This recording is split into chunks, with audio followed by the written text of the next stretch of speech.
Hey, what's up, everybody? It's Ezra. So, me and Matt released our second episode in our podcast series, right? I want to address something first. In this episode, we responded to a comment from Brandon Worcester about a video that Jesse Inkamp had released or made 2 years ago, I believe, where he interviewed Bill Wallace.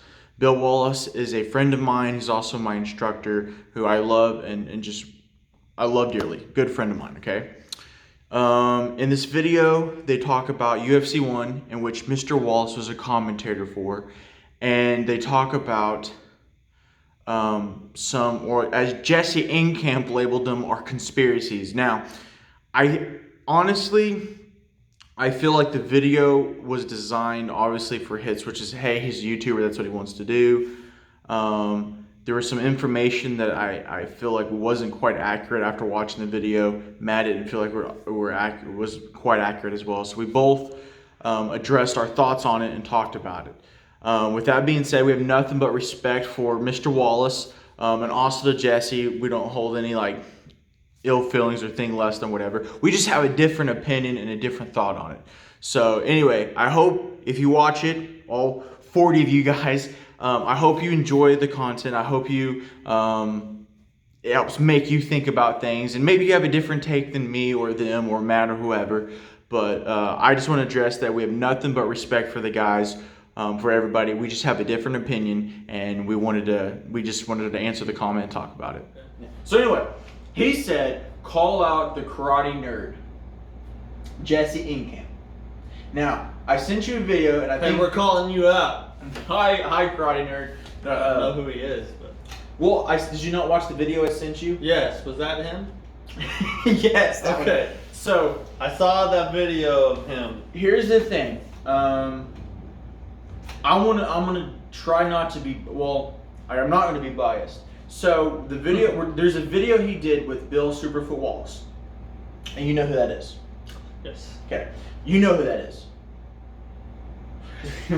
Bill Superfoot Wallace, world-renowned kickboxer, considered by many, myself included, you hopefully, as probably the greatest kicker To ever live. that ever kicked. Yeah. Well, maybe Bruce Lee. I'm just kidding. We didn't have that talk sometime too. But anyway, so this is video is a year, 2 years old, and they talked about Royce Gracie and UFC 1 and the Gracie family in general. Now, I am a first-degree black belt under Bill Superfoot Wallace. Okay, I consider him a good friend, also my mentor, my teacher, what have you. I'm also a blue belt from Royce Gracie. I say he's the one who tied the blue belt on my waist. Okay, Nice. so thank you. And so the video that we're about to talk about, I'm kind of in a split world because it kind of comes out, well, who are you loyal to? And I don't want to come down to who am I loyal to. I'm coming down to facts and logic. True. Okay? In all honesty, I'm closer to Mr. Wallace, and he's done a lot of great things for me. He's my family. I would protect that man from anything that I needed to. Okay? Mm-hmm. He's got that, and I believe he knows that. I don't ever exploit him. You go, hey, tell him to send me a friend request. Tell him to message him. I'm not his boss. I'm a student. Yeah. Which, by the way, he hasn't sent me a friend request yet. Stupid. Anyway, so the video is Jesse Inkamp, the karate nerd, talked about the UFC 1. Bill Wallace was a commentator for. Yes. Okay. And he said in this video, and I kind of feel like it's really difficult because some of the stuff there I didn't think was accurate. Okay. Jesse essentially, or they made it out, is the UFC 1 was a huge conspiracy. Let's start with the first bullet point. Yeah. They mentioned that it was basically a Gracie infomercial. Yeah. Yes. Would you agree? Sure. I would agree, and I don't think that's an issue. That was really the goal. Yeah.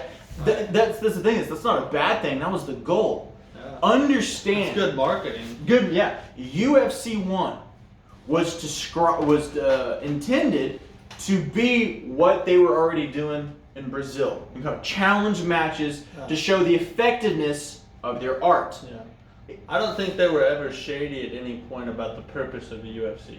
Yeah, Like they created the UFC to prove to the world That that Gracie Jiu-Jitsu was better than every other style out there. So it's not like they were like hiding in the shadows, like, oh, we're gonna prove that we're better than everybody else, but nobody's gonna know it. Well, so 100% it was a Gracie information. I'm fine with that. Okay. Now, one issue that we're gonna come up with was they mentioned that there was no. It was basically a grappler against all strikers. That's mostly true, but not always. Ken Shamrock, Google Ken Shamrock or research Ken Shamrock, is a grappler of, I believe he did shoot fighting. I know he fought in Japan a lot, doing a lot of wrestling matches. And in fact, one of the biggest issues they talked about between Mr. Wallace and Jesse is that he would take people down off of punches. And he's taking everybody down. Ken Shamrock defended his takedown. He sprawled.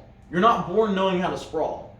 Right? And that is a grappling technique. Yes. See if you can find out what his grappling arts are. By the way, he is a wrestler and a grappler of sorts. So to say that there was no wrestler at all, and they're acting like that's a big conspiracy, because imagine, or I think Ken was like, he goes, yeah, imagine if there was other wrestlers, we might be hearing about wrestling and not jiu-jitsu, you know? I'm like, that's kind of, in my opinion, I think that was a little much for Jesse and Cam. I feel like it's like, come on, that's weird. Secondly, this was the first UFC, and it came out in 93. Yeah. The very first televised event of something like that. And there's a lot of I don't want to say issues, but like, man, how is this gonna go over? Because it's literally bare knuckle, straight brawling. They had a couple rules. Now they said something about you couldn't hit to the groin, but I feel like I remember someone being punched in the groin a lot. Yeah, so there was one. There was one just socking Asian dude that just got his nuts demolished. I remember that. It scarred me. Oh yeah. Yeah. But but I know there's no like eye gouging or poking or whatever, or no biting. Okay, which makes sense. So an issue they said was the first match, and here's the thing. I'm with you on this, but also I don't think it's because they're trying to cheat. So hear me out. The first fight, which was the sumo wrestler. Okay, go to UFC 1. Just see who the fighters were, their styles. Please, let's not really do this for me. Yeah. He was a sumo guy who fought, I believe was it Gordao? I believe he's a karate guy or whatever. He kicks him in his face and the tooth comes flying out. You can see it on video. Mr. Wallace flew past his face, right? Let's go low. Well, they stopped the fight there. And they're like, why? The guy can still fight. Sure, he's bloody and his tooth is knocked out. So, looking back on that, yeah, the dude could have kept fighting. But imagine at that time of this thing coming out, and this is live broadcasting, and they're like, oh, man, should we stop that? This dude's tooth flew out. Like, that's like, I could be wrong, but I would expect that was like a huge shock factor. They're like, oh man, we gotta stop this. But to say they did that to protect from Royce, because they were basically insinuating that they stopped it right there, so Royce didn't have to fight it.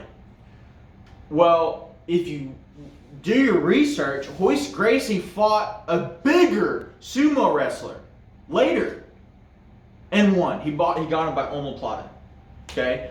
So if you do research, you'll see that it wasn't about whether Royce could beat him. And I don't even think they'd worry about it. I will say it's weird that they had sumo there anyway, but also you got to understand, UFC was designed to introduce different styles of fighting, and which is the most effective, which the Gracie family believed is Gracie Jiu-Jitsu. And there's some truth to that. that you need to have some sort of ground fighting or grappling fighting added to your art. Another issue was the belt choke. Yeah. Okay, you've seen the fight, right? Mm-hmm. Do you think he used the belt? I don't think it matters. Yeah, that was another. So they're like, well, Royce could wear a gi. No, all the rules applied to everybody. So any one of those other people could use a gi. Now they talked about hand wraps. Nobody used a hand wrap. Right. Now they had Art Jemison was the boxer. He chose to use one glove.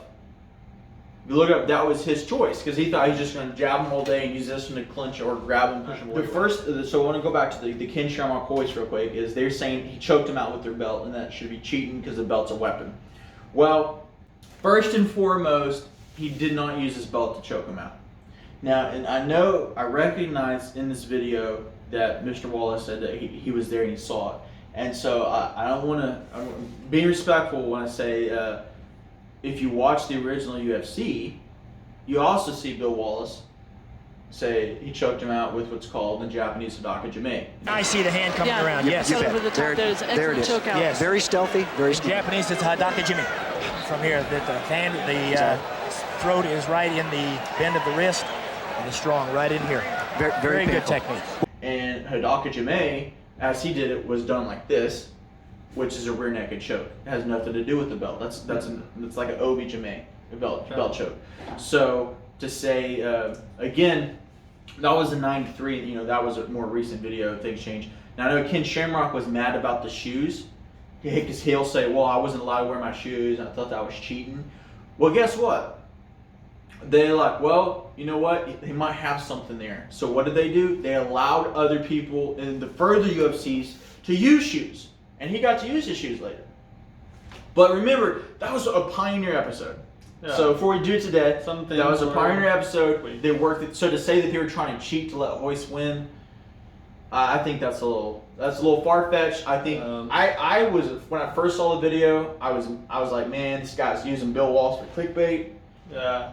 It doesn't really matter if he used the belt or not. In the end all be all, it doesn't matter because he can if he wants to. That's legal if he wants to do that. Just like you can use your gi to choke somebody, you know, it's part of your uniform, so therefore, you know, it's fine. Ken Shamrock could have worn gi if he wanted. He could have, yeah. He chose his uniform. Ken Shamrock chose not to wear it. But here's the other thing about the Gracies I'll say. You don't have to like a person. A lot of people don't like the Gracies actually. Which is fine. I've never met any of them. I don't know if they're good people or not. I don't really care. You don't have to like somebody to acknowledge the contributions that they've made to martial arts. And when it comes to martial arts, the Gracies pioneered something that kick-started the transformation of modern martial arts into what we see today. Martial arts in general.